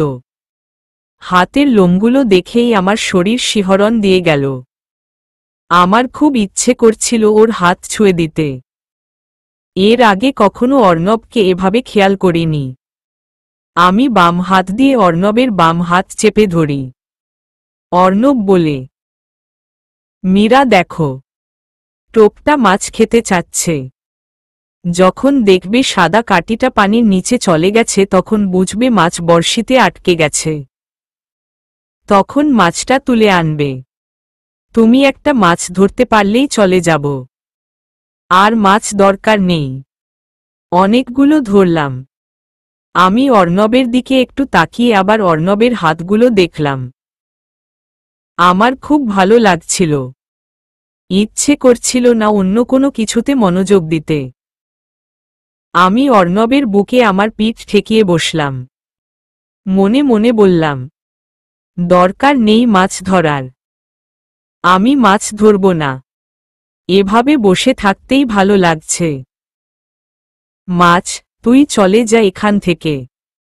অন্য সময় আমি তোকে খাবার দিয়ে যাব। এই খাবারটা খাস না। কিন্তু আমার দোয়া কবুল হলো না।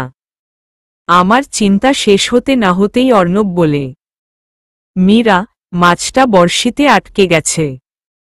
এবার টেনে তুলো। আমি জাস্ট হা করে অর্ণবকে দেখছিলাম। কি সব হচ্ছিল। অর্ণব বড়শিটা টেনে তুলে প্রায় 1-1.5 কেজি ওজনের রুই মাছ। মাছটা এত বড় দেখে অর্ণব বলে, দেখো মাছটা কত বড়। আমি একটাও এত বড় মাছ ধরতে পারিনি। আমি উঠে একপাশে দাঁড়ালাম। অর্ণবকে বেশ খুশি খুশি লাগছে। অর্ণব বলে, এই মাছটা তুমি ধরেছ, বাকিগুলো আমি। আমার সবগুলো মাছ তোমার মাছটার কাছে কিছুই না। কথাটা বলে অর্ণব হাসল। এবার আমারও হাসি পেল। মাছটা অর্ণব নিজেই ধরেছে। তবুও বলছে আমার ক্রেডিট। অথচ আমি সারা বছর চেষ্টা করেও এটা কেন একটা পুঁটি মাছও ধরতে পারতাম না। আমার খুব লজ্জা লাগছে। অর্ণব আমাকে খুশি করার জন্য এসব বলছে। অর্ণব আমার দিকে তাকিয়ে বলে, মীরা, তোমার খুশি লাগছে না এত বড় একটা মাছ ধরলে? আমি এক হাত অন্য হাত দিয়ে মুচড়াতে মুচড়াতে বললাম, আমি জানি মাছ আমি ধরিনি, তুমি ধরেছ। আমার কথা শুনে অর্ণব চাপা হেসে বলে, আরে পাগলি, আমি ধরিনি, তুমিই ধরেছ। আমি এতক্ষণ কতগুলো মাছ ধরলাম, একটাও কি তোমারটার মতো এত বড় পেয়েছি? আমি জাস্ট তোমাকে দেখিয়ে দিলাম। অর্ণবের কথা শুনে আমি অল্প হাসলাম। অর্ণবও হাসল। রাতে আন্টি অর্ণবের ধরা মাছ ভাজি করে, আরও দুরকম তরকারিও রান্না করে। আমি বেশ তৃপ্তি সহকারে খেলাম। অর্ণবদের বাসায় রাত ৮টা থেকে ৮:৩০টায় খাওয়ার পর্ব শেষ হয়ে যায়। আন্টি সকাল সকাল ঘুমাতে যান। ফজরের আজানের সাথে সাথে উঠে নামাজ পড়েন। খাওয়া দাওয়ার পর আন্টি শুয়ে পড়লেন। আমিও আন্টির সাথে শুইলাম, কিন্তু ঘুম আসছে না। ঢাকায় রাতে ঘুমাতে ঘুমাতে ১২টা-১টা বেজে যায়। আমি অর্ণবকে কল দিলাম। একবার রিং হতেই অর্ণব কলটা পিক করে। আমি শোয়া থেকে উঠে রুমের একপাশে গেলাম। অর্ণব বলে, কি হয়েছে? ঘুমাওনি? না, আমার ঘুম আসছে না। কেন? কোনো প্রবলেম? না, প্রবলেম না। মেসে তো লেট করে শুই, তাই এত তাড়াতাড়ি ঘুম আসছে না। ওহ, আচ্ছা, আমার রুমে আসো। অর্ণবের কথা শুনে আমার শরীরের লোমগুলো কাটা দিয়ে ওঠে। আমি আমতা আমতা করে বলি, তো মা, রুমে গিয়ে কি করব? আমার এমন তোতলানো কথা শুনে অর্ণব হেসে বলে, এভাবে ঘাবড়ে যাচ্ছ কেন? তোমাকে নিয়ে বাইরে জোছনা বিলাস করব। আজ পূর্ণিমার চাঁদ উঠেছে, বাহিরে খুব সুন্দর। আমি একটু লজ্জা পেলাম। মাথাটা আমার গেছে, সব সময় উল্টাপাল্টা চিন্তাভাবনা করি। কি হলো ম্যাডাম, আসবেন কিনা বলেন? আসছি। আচ্ছা, আসো। আমি আর অর্ণব পুকুর পাড়ে বসে আছি। চাঁদের আলোয় পুকুরের পানি ঝিকমিক করছে। আমি অর্ণবের হাত চেপে ধরে ওর কাঁধে মাথা রেখে চাঁদটাকে দেখছি। সত্যি চাঁদটা আজ বেশ সুন্দর। পুকুরের পাড়টা বাধাই করে থাকার কারণে আমরা আরামে বসলাম। অচেনা অজানা একটা জায়গায়ও আমার একটুকুও ভয় লাগছে না। অর্ণবকে আমার আপন মনে হয়, আপনের চেয়ে আপন। ওকে এক কথায় বিশ্বাস করা যায়। ওর সাথে থাকলে আমার আর কিছু চাই না। আমি অর্ণবের হাতটা আরেকটু শক্ত করে চেপে ধরলাম। অর্ণব বলে, মীরা। হুম। আমাদের এখানে থাকতে তোমার খুব কষ্ট হবে, তাই না? আমি মাথা তুলে অর্ণবের দিকে চেয়ে থেকে বললাম, আমার একটুকু কষ্ট হবে না। তুমি পাশে থাকলে আমি সবকিছু মানিয়ে নিতে পারব। আমার জব হলেও প্রথমে তোমাকে ঢাকায় রাখতে পারব না। তোমাকে আমার মায়ের সাথে গ্রামেই থাকতে হবে। তারপর আমি সবকিছু গুছিয়ে তোমাকে আর মাকে আমার কাছে নিয়ে যাব। আমার চোখ দিয়ে পানি চলে আসছে। অর্ণবকে ছাড়া থাকতে হবে ভেবেই আমার কান্না পাচ্ছে। আমি বললাম, তোমাকে ছাড়া থাকতে হবে? তুমি থাকবে না আমার সাথে? আমি এখানে থাকলে জব করব কিভাবে? আমি কেঁদেই দিলাম। দুহাত দিয়ে চোখ কচলাতে লাগলাম। অর্ণব আমার দুহাতের কবজি ধরে বলে, কাঁদছ কেন? আমি তোমাকে ছাড়া থাকব না। আমি তোমার সাথেই থাকব। তুমি যেখানে থাকবে আমি আন্টিকে নিয়ে সেখানে থাকব। অর্ণব আমাকে নিজের বুকের সাথে মিশিয়ে আমাকে আঁকড়ে ধরে বলে, আরে পাগলি, আমার কি তোমাকে ছাড়া থাকতে মন চাইবে? আমি যদি পারি অবশ্যই তোমাকে আমার কাছে রাখব। কিন্তু তুমি যদি আমাকে একটু সময় দাও তাহলে ভালো একটা বাসায় তোমাকে রাখতে পারব। সুন্দর একটা লাইফ উপহার দিতে পারব, যেমনটা সব স্ত্রীরা আশা করে তেমনটা। আমার চাই না এত কিছু। আমি তোমার সাথে গাছতলা থাকলেও সুখে থাকব। আচ্ছা, ঠিক আছে। তাহলে বিয়ের পর ঢাকায় সেটেল হব। কি বলো? বকুলতলায় একটা ঘর বানাবো কাগজ দিয়ে। দুজন আরামসে থাকব। অর্ণবের কথা শুনে আমি অর্ণবের বুক থেকে মাথা তুলে ওর মুখের দিকে তাকিয়ে দেখি অর্ণব হাসছে। ওর হাসি দেখেই আমি বুঝতে পারছি ও আমার সাথে ফান করছে। আমি রাগে অর্ণবের নাক ধরে একটা টান দেই। অর্ণব নিজের নাকে হাত দিয়ে বলে, আচ্ছা, আমরা যে এত বিয়ের প্ল্যান করছি, তোমার ফ্যামিলি কি আমাকে মেনে নিবে? অবশ্যই মেনে নিবে। আমি যদি বলি আমার আব্বু না করবে না। আমি যা চাই আব্বু তাই দেয়। তুমি সিউর তারা আমাকে মেনে নিবে? আমার তো কিছুই নেই। তোমাদের অবস্থার কথা চিন্তা করলে সেই তুলনায় আমি ফকির। তাহলে কেন আমাকে মেনে নিবে তারা? কারণ আমি তোমাকে ভালোবাসি।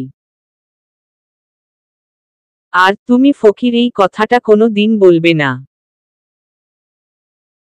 তোমার যা আছে তা কয়জনের আছে বলতো? তুমি তো বাদশাহ। আমি তোমাকে ভালোবাসি। আমার ফ্যামিলি তোমাকে মেনে নেওয়ার জন্য এইটুকু কারণেই যথেষ্ট। আমি অর্ণবের বুকটা ঝাপটে ধরলাম। অর্ণব আমাকে জড়িয়ে ধরে। বেশ কিছুক্ষণ সময় অর্ণবের সাথে গল্প করলাম। অর্ণব বলে,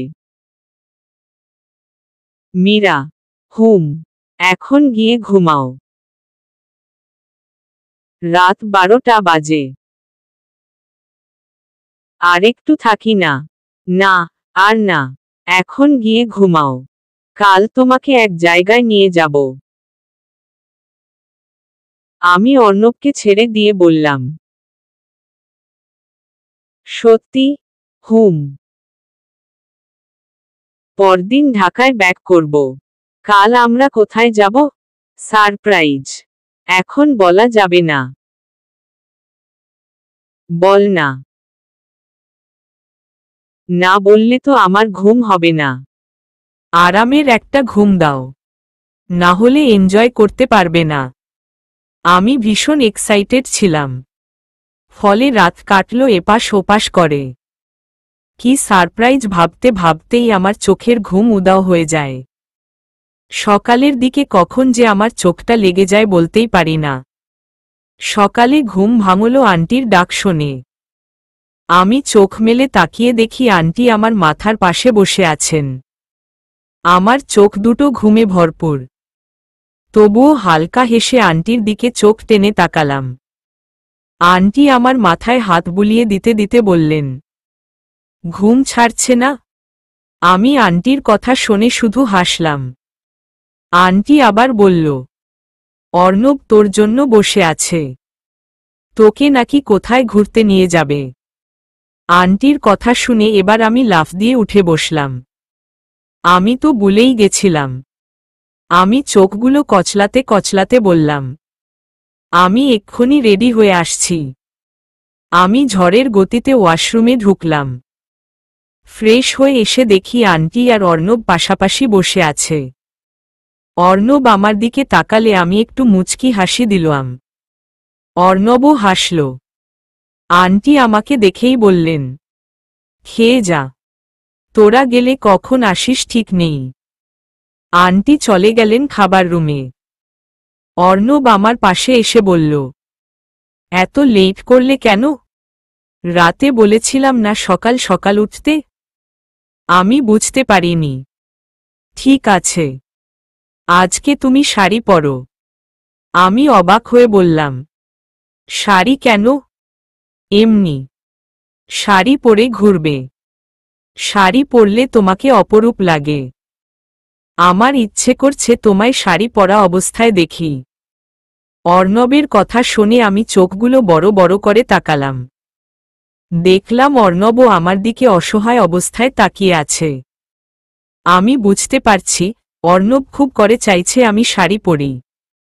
অর্ণবের সব চাওয়া পাওয়া পূরণ করতে পারলে নিজেরও শান্তি লাগে। আমি বললাম, আমার কাছে তো কোনো শাড়ি নেই। তুমি পরতে চাইলে আমি শাড়ির ব্যবস্থা করে দিব। আমি অর্ণবের দিকে জিজ্ঞাসু দৃষ্টিতে তাকালাম। অর্ণব আমার চোখের ভাষা বুঝতে পারল। সে বলল, ওয়েট। অর্ণব নিজের রুমে গিয়ে আবার ফিরে আসে। হাতে প্যাকেট। আমি অবাক হয়ে অর্ণবকে দেখছিলাম। অর্ণব আমার হাতে প্যাকেটটা এগিয়ে দিয়ে বলে, এটা নাও। আমি অর্ণবের হাত থেকে প্যাকেটটা নিয়ে দেখি একটা নেভি ব্লু শাড়ি। শাড়িটা খুব সুন্দর। আমি অবাক হয়ে অর্ণবের দিকে তাকালে অর্ণব বলে, এটা তোমার জন্য এনেছি। পছন্দ হয়েছে? খুব খুব। এত সুন্দর শাড়ি, জাস্ট অসাধারণ। আমার এত এত পছন্দ হয়েছে। আমি শাড়িটা নিয়ে কিছুক্ষণ লাফালাফি করলাম। অর্ণব দুহাত বগলের নিচে দিয়ে আমাকে দেখছিল। কিন্তু হঠাৎ আমার সব লাফালাফি হাওয়া হয়ে গেল। আমার মনটা খারাপ হয়ে গেল। আমি অর্ণবের দিকে অসহায় হয়ে তাকালাম। অর্ণব আমার দিকে একটু এগিয়ে এসে বলে, আবার কি হলো? আমি তো শাড়ি পরতে পারি না। আমার কথা শুনে অর্ণব হেসে বলে, আমার মা খুব ভালো শাড়ি পরাতে পারে। মাকে বলো পরিয়ে দিবে। সত্যি? হুম। আচ্ছা তাহলে যাই। আন্টির কাছ থেকে গিয়ে শাড়িটা পরে আসি। আমি আন্টির কাছে গিয়ে বললাম আমাকে শাড়িটা পরিয়ে দিতে। আন্টি আমাকে খুব সুন্দর করে শাড়ি পরিয়ে দিয়েছিলেন। অর্ণব পাঞ্জাবি পরেছে, সাদা পাঞ্জাবি। ওকে কেমন জামাই জামাই লাগছিল। অর্ণবকে আগে যতবার দেখেছি কোনো সময় এমন লাগেনি। আজকে ওকে একটু বেশিই ড্রেসিং লাগছে। আমার চোখ অর্ণবের ওপর থেকে সরছিল না। আমি বেহায়ার মতো অর্ণবের দিকে চেয়েছিলাম। অর্ণবও আমাকে দেখছিল। ওর চোখ দুটো ছোট ছোট। আমার দিকে কেমন অদ্ভুত চাহনি তার। আমরা দুজন দুজনের চোখের নেশায় ডুবে গিয়েছিলাম। আমাদের দুজনের ধ্যান ভাঙল আন্টির কথা শুনে। আন্টি এসে বললেন, বাহ, আমার ছেলে মেয়ে দুজনকেই বেশ সুন্দর লাগছে। আন্টির কথায় দুজনেই মাথা নিচু করে ফেলি। আন্টি আবার বলেন, কি রে, তোরা কখন যাবি বলতো? যাওয়ার সময় যেতে চাস না আর একবার গেলে আর আসতে মনে থাকে না। যা এখন বের হো। দুপুরের খাবারের আগে বাসায় আসবি। আন্টি তাড়া দেওয়াতে আমরা দুজন বের হলাম। আজ সব কিছুই ইন্টারেস্টিং লাগছে। একও তো আমি শাড়ি পরলাম, অর্ণব পাঞ্জাবি। এখন আবার যাব দুজনে বাইসাইকেলে। অর্ণব সাইকেল নিয়ে আসাতে আমি আকাশ থেকে মাটিতে পড়লাম। আল্লাহ, আমি কখনো সাইকেলে চড়িনি।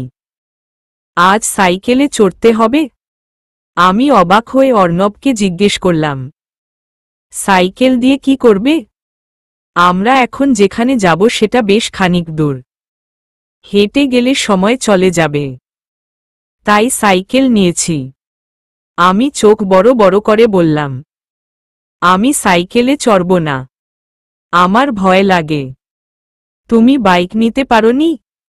আমার কথা শুনে অর্ণব কিছুটা চাপা হাসি দিয়ে বলে, গরিবের সাইকেলেই বাইকের সমান। এই সাইকেলটা আমার ছোটবেলার। আসো, তোমার ভালো লাগবে। যদি পড়ে যাই? পড়বে কেন? আমি আছি না। আসো। আমি ভয়ে ভয়ে এগিয়ে গেলাম। একও তো পরেছি শাড়ি, তার উপর সাইকেল। আমার সারা শরীর বরফের মতো হয়ে গেছে। অর্ণব আমাকে সামনে বসালো। ভয় আমি থরথর করে কাঁপছি। অর্ণবের দুহাত শক্ত করে চেপে ধরে রেখেছি। অর্ণবের মুখটা আমার মাথার সাথে লাগানো। সাইকেল চলছে গন্তব্যের দিকে। আমি চুপ করে বসে আছি। কখন কি হয় আল্লাহ জানে। তবে অর্ণব খুব সুন্দর করে চালাচ্ছে। খারাপ লাগার কারণ নেই। ভালোই লাগছে। শুধু একটু ভয় ভয় করছে। অর্ণব সাইকেল চালাতে চালাতে বলে, মীরা। হুম। আজ তোমাকে অপ্সরীর মতো লাগছে। আমি একটু ঘাড় ঘুরিয়ে অর্ণবের মুখ দেখে বললাম, বউ বউ লাগছে না কেন? আমার কথা শুনে অর্ণব বেশ অবাক। আমি বুঝতে পারছি সে বিস্মৃত। আমি আবার বললাম, আসলে তোমাকে জামাই জামাই দেখাচ্ছে। সেইভাবে তো আমাকে বউ বউ লাগার কথা ছিল। আমার কথা শুনে অর্ণব সাইকেল থামিয়ে বলে, কি? হুম। আমি মুখটা অসহায় করে আহ্লাদি হয়ে বললাম, আমাদের বিয়ে হবে কবে? আমার বিয়ে করতে ইচ্ছে করছে। আমি ঘাড় ঘুরিয়ে অর্ণবের দিকে তাকালাম। অর্ণব কেমন করে জানি আমাকে দেখছিল। আমি মুখটা করুণ করে রাখলাম। অর্ণব বলে, এই পিচ্ছি মাথায় সবসময় বিয়ে বিয়ে আসে কেন? পড়াশোনা আসতে পারে না? ইউনিক কিছু আসতে পারে না? আমি কিছুটা লজ্জা পেয়ে বললাম, সব সময় বিয়ের কথা বলি না। সব সময় তো পড়াশোনাই করি। আর আমি মোটেও পিচ্ছি না। তুমি আমাকে পিচ্ছি বলবে না। আমি বড়।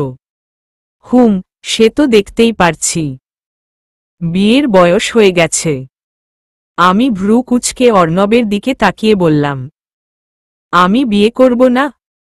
অর্ণব আবার সাইকেল চালাতে চালাতে বলল, হুম করবে। বাসায় বলো ছেলে দেখতে। ছেলে দেখবে মানে? বিয়ে করলে ছেলে দেখতে হবে না? আমি তোমাকে বিয়ে করব। অহ। আমি ভেবেছিলাম, অর্ণব কথা শেষ করার আগেই আমি রেগে বললাম, আমি তোমার সাথে যাব না। আমাকে নামিয়ে দাও। আমার কান্না চলে আসছিল। অর্ণব কিভাবে ভাবল আমি ওকে ছাড়া অন্য কাউকে বিয়ে করতে বলবো? আমার চোখ দিয়ে কয়েক ফোঁটা পানি গড়িয়ে পড়ল। অর্ণব সেই পানিটা দেখতে পেল না। তবে অর্ণব আমার মাথায় একটা চুমু দিয়ে বলে, আরে পাগলি, আমি তো ফান করছিলাম। সিরিয়াস নিচ্ছ কেন? ভালোবাসি তো। অর্ণবের একটা কথা আমার হৃদয় সব সময় ছুঁয়ে যায়। সেটা হলো, ভালোবাসি তো। ওকে আমি কতটা ভরসা করি সেটা বলে বুঝাতে পারবো না। আমার সারাটা দুনিয়া জুড়ে অর্ণব। ওর মুখে ভালোবাসি কথাটা আমার কাছে হীরার চেয়েও দামি। আমি চুপ করে বসে রইলাম। অর্ণব বলল, একটা জব হলেই তোমার বাবা মায়ের কাছে তোমাকে চাইব। খালি হাতে গিয়ে বললেই তোমার বাবা মা তোমাকে আমায় দিয়ে দিবে? তুমি চেয়েই দেখো দেয় কি না। আমাকে তোমার কাছে নিয়ে আসো না। আমি আর ফিরে যেতে চাই না। এই কয়দিনে আমার অভ্যাস খারাপ হয়ে গেছে। তোমাকে ছাড়া থাকার কথা ভাবতে পারি না। খালি হাতে তোমার বাবা মায়ের সামনে গিয়ে আমি দাঁড়াতে পারবো না। কিছু একটা করি, তারপর যাব। তাছাড়া এখন হয়তো তুমি বলছো সব মেনে নিবে, বাট বিয়ের পর সবকিছু মেনে নিতে পারবে না। তখন চাওয়া পাওয়াতে ছাড় থাকবে না। মীরা, আমি চাই না অল্প কিছুর জন্য আমাদের সুন্দর সম্পর্ক নষ্ট হোক। যখন তোমার সব চাওয়া পাওয়া পূরণ করার ক্ষমতা আমার থাকবে তখনই আমি তোমাকে আমার করে নিয়ে আসব। আমি কিছু বললাম না। ও যা বলবে তাই করবে। অযথা কথা বলে লাভ নাই। তবে আমার মন যে মানে না। আমি যে সত্যি অর্ণবকে আপন করে পেতে চাই। ওর সাথে থাকতে চাই। ওর হাত ধরে হাঁটতে চাই এখন থেকেই। অর্ণব তো আমাকে বুঝতে চায় না। তবে আমি অপেক্ষা করব। সেই প্রিয় মুহূর্তটার জন্য অপেক্ষা করব। অপেক্ষা করব অর্ণবকে আমার করে পাওয়ার জন্য। চলবে।